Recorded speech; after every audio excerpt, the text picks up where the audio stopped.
Então, essa parábola que vamos ver hoje parece que difícil entendimento, porque como imaginar que alguém possa oferecer uma festa e as pessoas não aceitarem o seu convite, né? Então, ele veio para nos ensinar as coisas espirituais, porque até hoje, então, como a gente observa que as coisas são assim bastante atuais, você observa que nós podemos fazer essa comparação nos dias de hoje, né? Quando Jesus veio à Terra, o homem estava extremamente materializado, que hoje nós vemos ainda que o homem está extremamente materializado. Então, ele veio falar da coisa, do estado espiritual nosso, da nossa verdadeira vida, que a nossa verdadeira vida é no plano espiritual, na nossa casa. Aqui, nós estamos numa escola, aqui é uma escola. Nós estamos aprendendo no dia a dia a tentar nos melhorar. O que ele pede para nós? A nossa reforma íntima, a nossa melhoria interior. Nós estamos na escola.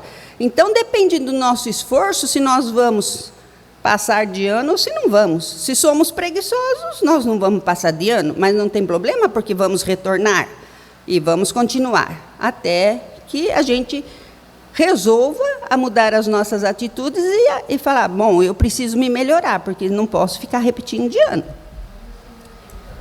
Então, ele veio para nos ensinar as coisas espirituais. O rei dessa parábola do festim de núpcias seria o reino de Deus. É uma comparação bastante lógica, já que sempre Jesus dizia, meu reino não é desse mundo. Quando Pilatos indagou a ele se ele era um rei, ele disse, sou rei, mas não desse mundo. Ele veio ensinar as coisas espirituais, as coisas reais, não é? Então, ele compara o reino dos céus, onde lá tudo é alegria, felicidade, também depende de nós, né? Que quando formos para lá, encontrar toda essa alegria, essa felicidade. Mas o reino de Deus é tudo isso, mas depende do nosso esforço. Então, ele fala que os primeiros convidados dessa festa de núpcias foram os hebreus. Os hebreus, pelo conhecimento que eles já tinham, eles já acreditavam num Deus único, não é? Eles já acreditavam. Se existia alguns outros homens que acreditavam no Deus único, não se manifestavam. Mas os hebreus, por todo o conhecimento que eles tinham, eles já acreditavam no monoteísmo, então foram os primeiros convidados. E os judeus, por interesse do próprio poder, não aceitavam seus ensinamentos. Não aceitavam seus ensinamentos, porque eles gostavam da aparência, eles gostavam do poder, que nós estamos ainda vendo muito, né? Quanto o homem ainda está atrasado, porque o poder fala mais alto, a ganância fala mais alto, a avareza fala mais alto. O se importar com o próximo não é problema dele, cada um para si, Deus para todos. Então, olha a atualidade, né, que nós temos que analisar. Então, Jesus, quando ele veio falar para o espírito imortal, ele veio falar sobre as leis divinas, veio falar sobre as leis do Pai. O que rege os nossos destinos espirituais. Então, ele veio para nos ensinar os nossos destinos espirituais. Nós estamos aqui nesse planeta de passagem. Nós não vamos ficar eternamente. Então, nós temos que aprender, porque nós vamos para o outro lado um dia. Não sabemos quando, mas enquanto estamos aqui, nós temos que nos melhorar. Então, o casamento é simbolizado com a união de Deus. Porque, então, é uma simbologia, o casamento é uma simbologia. Porque o casamento, nós vemos que é a união de duas pessoas, não é? Então, é uma simbologia, nós vamos nos unir a Deus também. E qual foi a primeira aparição de Jesus na terra, em Canaã? Foi numa festa de casamento.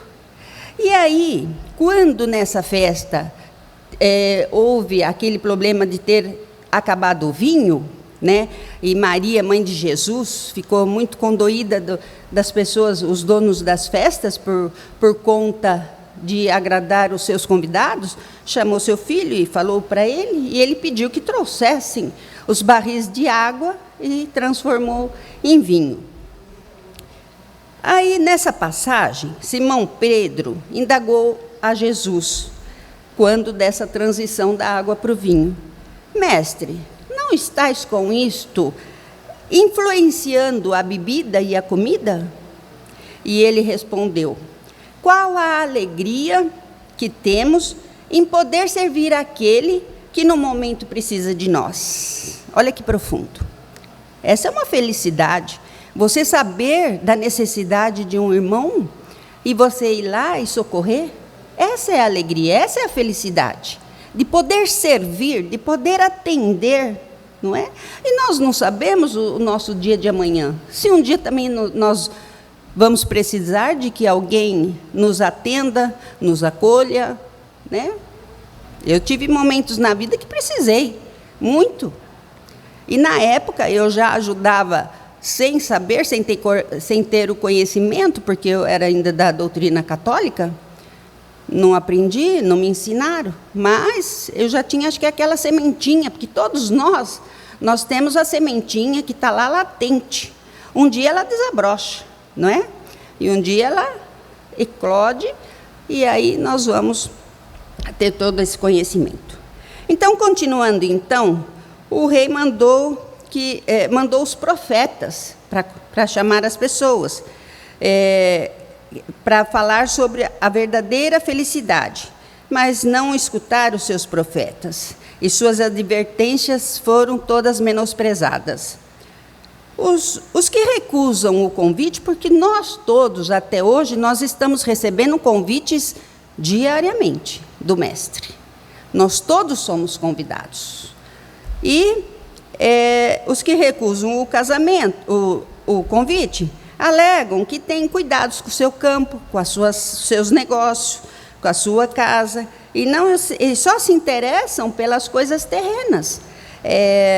Não querem saber das coisas celestes. Então, olha só, como as épocas são quase sempre iguais, só questão de evolução, mas quanto que a gente não está vendo hoje, que as pessoas estão mais preocupadas com os bens terrenos, com as coisas materiais, com essa ganância exacerbada de poder, não é? E não acho que talvez nem pensem que um dia eles vão e terão que prestar contas, porque quem é que nos condena? É Jesus? Deus? Não. Nossos irmãos espirituais? Não, eles estão para nos auxiliar.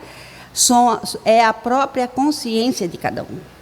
A nossa própria consciência, porque a partir do momento que a gente entra no plano espiritual e vê tantas coisas erradas que fizemos, e isso faz com que a gente se arrependa, não é? E você quer corrigir, você quer...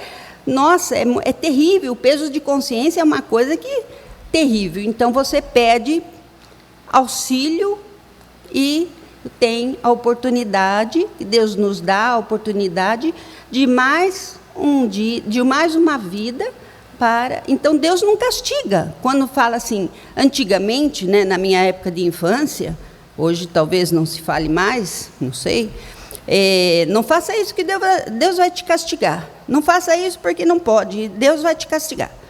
As crianças tinham medo, mas Deus não castiga. Jesus veio para ensinar que Deus é amor. E que pai castiga seu filho? Ele pode repreender, errou, vai ficar de castigo, mas ele dá uma segunda chance, ele dá uma oportunidade de repensar nos seus erros. Então, é isso que Deus faz conosco. Então, os hebreus foram os primeiros que praticaram o monoteísmo. Foi a eles que Deus transmitiu a sua lei. Primeiro com Moisés e depois mandou seu filho Jesus, através dele, para que a luz fosse distribuída para o mundo todo. Não é? Jesus veio para derramar a luz de seu Pai ao mundo todo. Mas os judeus, repelindo os seus ensinamentos, por conta das práticas mais fáceis, né, as exteriores, principalmente, então Jesus falava que eles eram como túmulos caiados, branco por fora e podres por dentro.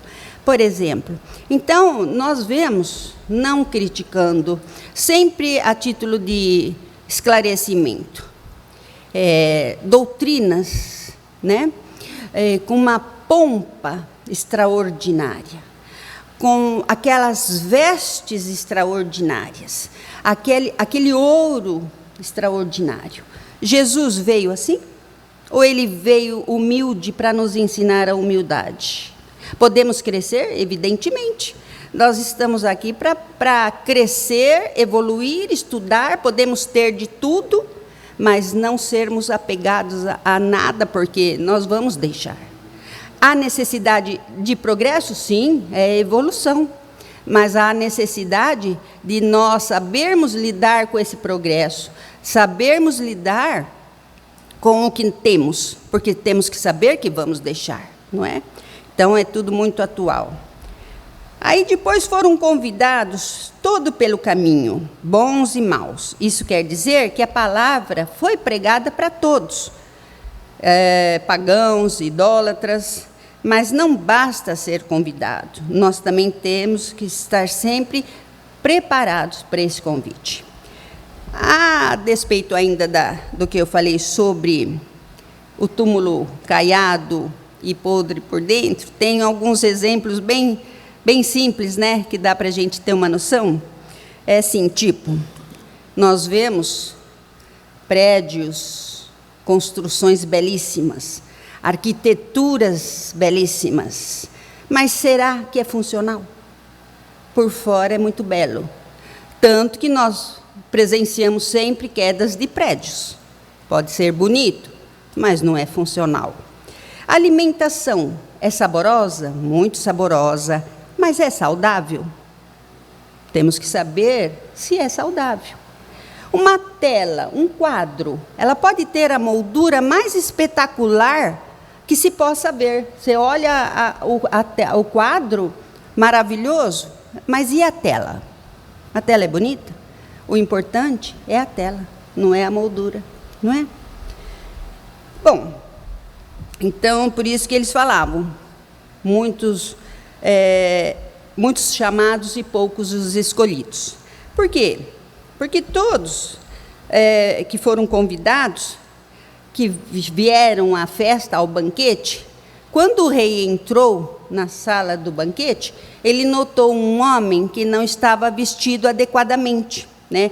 Não estava com a veste nupcial. Então, isso quer dizer que sempre quando somos convidados, nós sabemos disso, né? Quando nós somos convidados ou para uma festa ou para um evento, a gente procura, né, se adequar um pouquinho mais, se aprimorar numa roupa um pouquinho melhor, né, nos adereços, né? Mas não é essa veste externa que ele quer dizer, é a veste interior. Nós somos convidados todos os dias para essa festa. Nós estamos preparados para essa festa?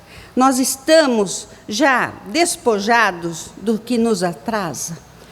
Estamos trabalhando para a nossa própria reforma íntima? Despojando do nosso orgulho, do nosso egoísmo, da nossa vaidade? Essa é a veste nupcial para esse festim. Então, estamos aprendendo que fora da caridade não há salvação. Estamos praticando essa lei de amor? Porque quando Kardec questionou os espíritos, e eles disseram, fora da caridade não há salvação, ele disse que se tivesse dito, fora do espiritismo, fora do católico não há salvação, ele teria saído da doutrina. Eles não especificaram. Eles especificaram, fora da caridade não há salvação, não é? Então, estamos nos despojando dessas coisas do mundo? Evidentemente que as coisas são necessárias. Temos o direito a ter tudo, temos e podemos avançar, porque isso contribui para a evolução. Mas sabemos que temos que ser responsáveis. Por essa razão que ele fala, muitos os convidados e poucos os escolhidos. Então, esse é o item primeiro desse capítulo 18, que fala sobre a festa de núpcias, né? Parábola do festim de núpcias. No item seguinte, no item 3, nós vamos encontrar a porta estreita. Então, eu vou ler um trechinho desse item para a gente poder entender. Entrai pela porta estreita, porque a porta da perdição é larga e o caminho que a ela conduz é espaçoso, e há muitos que por ela entram. Como a porta da vida é pequena, como o caminho que ela conduz é estreito, e como há poucos que a encontram. Isso está em Mateus capítulo 7, versículo 13 e 14. Então, é bem interessante esse item da porta estreita, que faz a gente reflexionar muito sobre o que ele quer dizer. Entrai pela porta estreita, porque larga é a porta e espaçosa a estrada que conduz à perdição, e muitos são os que entram por ela. Estreita é a porta e apertada a estrada que conduz à vida, e poucos são os que aceitam. São duas estradas, né? Nós sabemos que são duas estradas que se apresentam para nós. A da evolução e a da... desculpa. E a da degradação. Então, nós temos ali o livre-arbítrio de escolher em que caminho seguir, não é? Nós temos esse livre-arbítrio. Muitos vão pela porta larga e espaçosa, porque é muito mais fácil, é prazeroso. Então são duas portas que se abrem à pobre criatura humana, a porta da vida e a porta da morte, mesmo que é vida. Aqueles que caminham pela estrada da evolução hão de forçosamente passar pela porta estreita que conduz à vida. Então, aqueles que caminham pela estrada apertada é a que conduz à evolução. Os que descem o declive da degradação hão de atravessar a porta larga para viverem na morte, mesmo que em vida. Então, a vida na vida e a vida na morte. Na vida da terra, a morte. Na vida do espaço, a vida venceu a morte. Então, aqui é a vida da terra, é a vida da morte. E no espaço, na espiritualidade, a vida venceu a morte. E nós sabemos, né, que a morte não existe, não é? A estrada da evolução é apertada. Poucos são os que acertam com ela, mas grande é o número que não querem acertar, pois ouviram dizer que ela é apertada. Então, para aquelas pessoas onde o conhecimento ainda não bateu ao seu coração, ele não tem essa noção de que nós temos que nos melhorar, nós temos que ser caridosos, olhar o próximo com mais amor, amar ao próximo como a ti mesmo, Jesus já falava, não é? Isso dá muito trabalho às vezes, não é? Então, muitos não querem esse trabalho, querem os gozos terrenos. A estrada da evolução é apertada porque são poucos os que acertam com ela, mas grande é o número dos que não querem acertar porque ouviram dizer que é apertada. A estrada da degradação é larga, muitos são os que por ela passam, e dela não querem sair, porque, por ser espaçosa, faculta-lhes uma série considerável de diversões. Então, nós sabemos, né? A estrada do progresso vê-se com os olhos da alma, e a alma deseja ardentemente para a aquisição de seus destinos felizes. A da degradação, ela proporciona no presente os gozos efêmeros do orbe, da terra, né? E o homem material por ela caminha preso a essas difíceis delícias que são perecíveis. Então, a estrada larga ela caminha, os homens caminham por ela, porque eles querem as suas diversões, seus gostos, os gozos que são efêmeros, né? São momentâneos. Você pode se sentir feliz num momento e daí uns minutos já cair numa profunda tristeza, às vezes, né? Então é muito superficial. A estrada do progresso pode ser apertada, porque ela exige conhecimentos. Ela reclama muita atenção. Ela tem critérios, ela tem raciocínio, para que não se declive para a direita ou para a esquerda. Então, hoje em dia, a gente ouve muito falar de direita e esquerda, né? É meio que assustador isso, né? Parece que o mundo se dividiu em direita e esquerda, mas somos um todo. É difícil de entender, mas somos um todo. A estrada da degradação é guarnecida de todos os atrativos, festejada com todas as músicas. Nela, os 5 sentidos humanos se fascinam, embriagam-se pelas suas sensações exteriores, aniquilando o espírito, que fala a consciência, adormecendo a alma, que deixa de agitar a razão. Então, adormece o ser humano e ele deixa de raciocinar e ter a razão.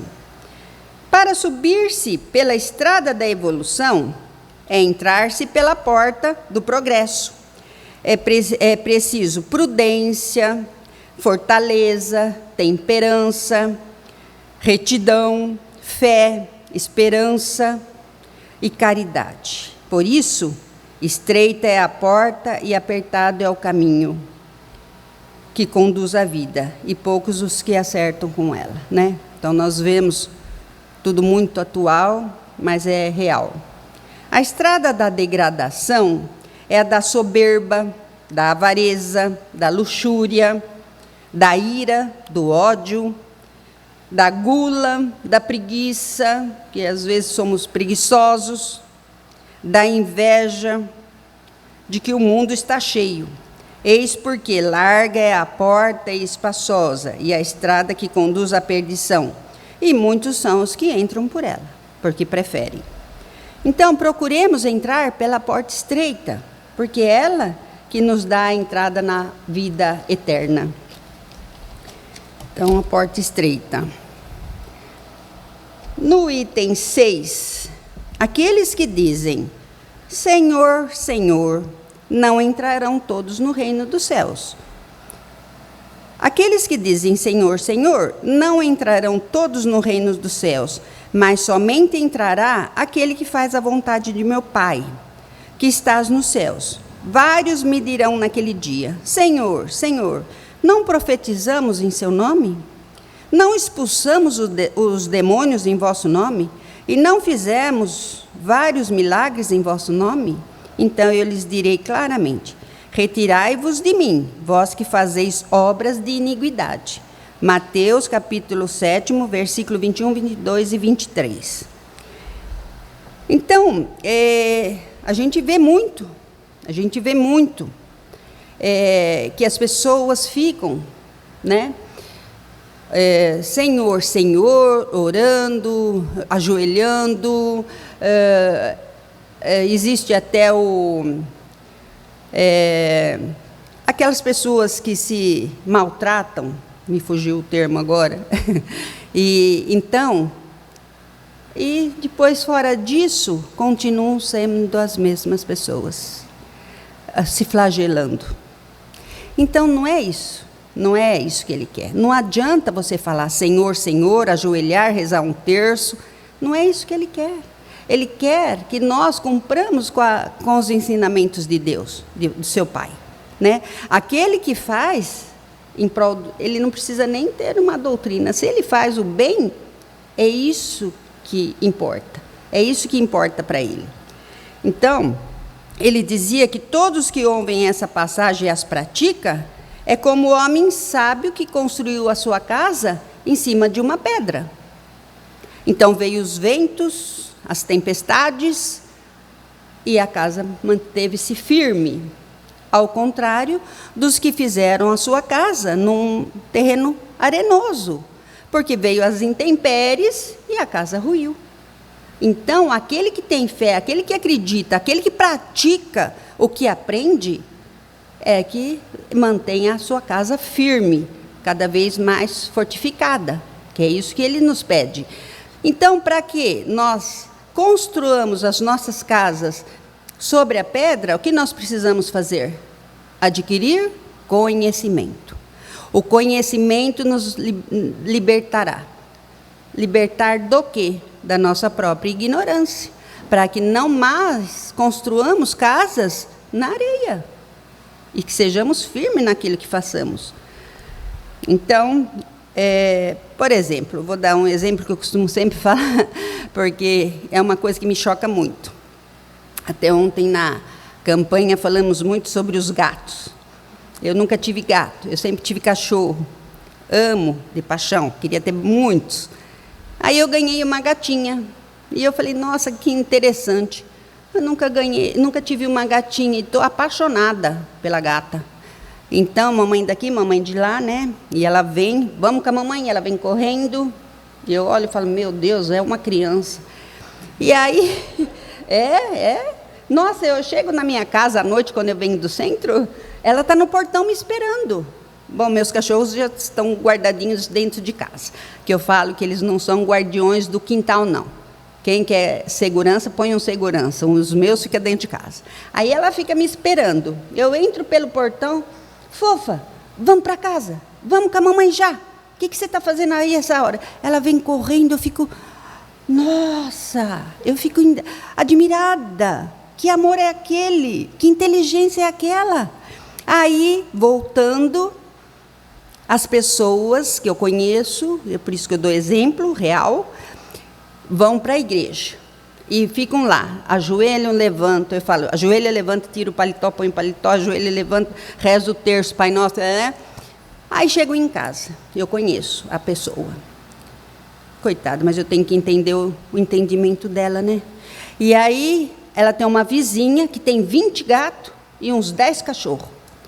E apesar do quintal da vizinha ser enorme, porque eles são pessoas com um certo nível bom, mas o que acontece? Gato, o meu não, mas os outros eu não sei, pula o muro e vai na casa da vizinha. Aí a vizinha chega de uma missa, sei lá, e põe veneno para os gatos, e mata os gatos, que são criações de Deus. Deus não pôs nada inútil para nós. Aliás, ele pôs os animais para nos ensinar a amar, porque não sabemos ainda. Então, quando ele pôs as suas criações, para nos ensinar a amar. Então, aí você fica, ai meu Deus, mas é o entendimento de cada um. Então as palavras de Jesus são eternas, porque são a verdade. Passa séculos e séculos e ela mantém irredutível. São a garantia da nossa paz, da nossa tranquilidade, da nossa estabilidade nas coisas da vida terrestre. É por isso que todas as instituições humanas, políticas, sociais, religiosas, que se apoiarem sobre essas palavras, serão estáveis como a casa construída na pedra.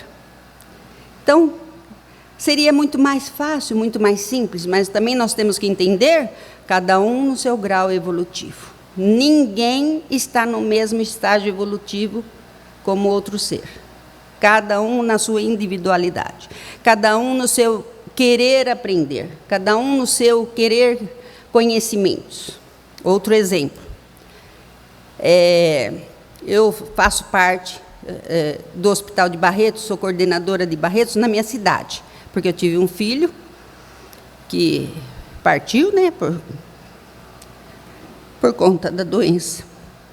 Mas, enfim, aí nós fomos chamados para fazer uma pesquisa, né, para saber, fez aquela árvore genealógica da família toda e constatou-se que eu e meus outros 2 filhos, nós temos essa mutação, né, a propensão a ter câncer é muito grande, então nós estamos num programa de prevenção e fazemos periodicamente exames Então, eu estou sempre lá em Barretos. E, aliás, eu falei que eu gosto de ir para Barretos.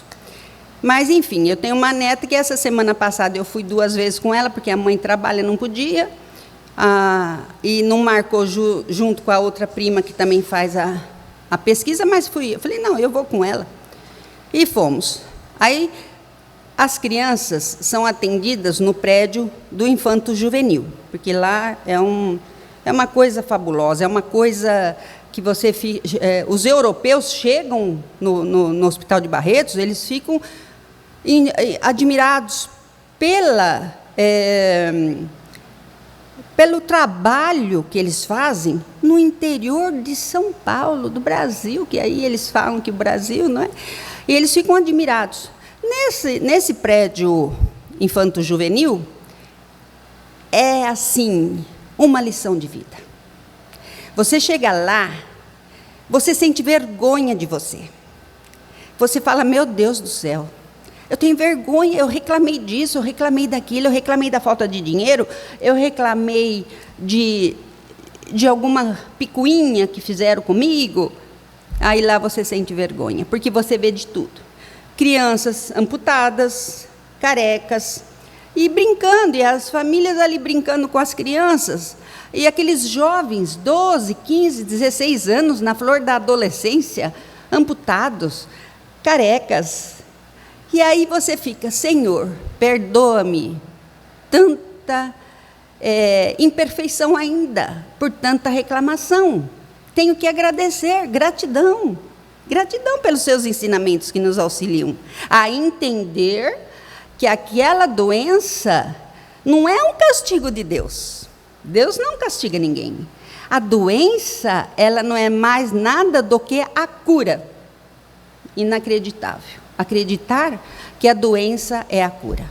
Todas as nossas doenças são as nossas curas interiores. Então,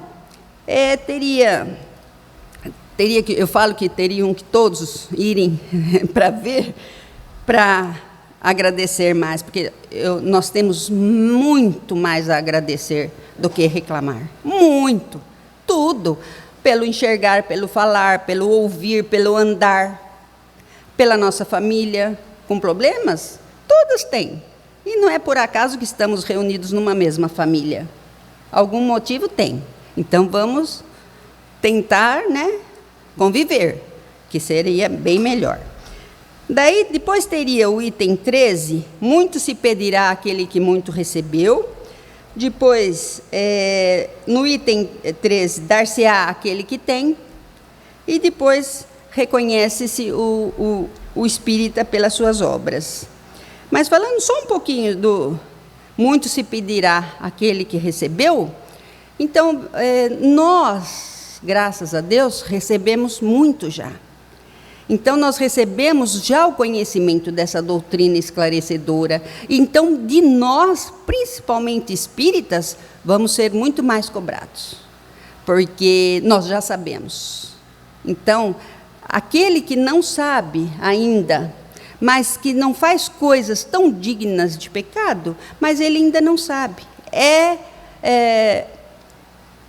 não vai ser cobrado tanto, porque não tem o conhecimento. Mas nós, já com o nosso conhecimento, vai ser muito pedido por nós.